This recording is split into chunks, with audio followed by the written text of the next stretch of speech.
உங்ககிட்ட தான் ஒரு கேள்வி கேட்கணும் அப்படின்னு கேட்க ஆரம்பிச்சார்.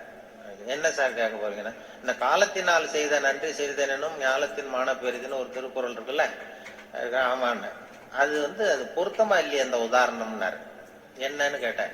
காலத்தினால் செய்த நன்றினா ஒருத்தன் ஒரு அவ தேவைப்படுறப்ப செய்யற உதவி பூமியை விட பெருசு.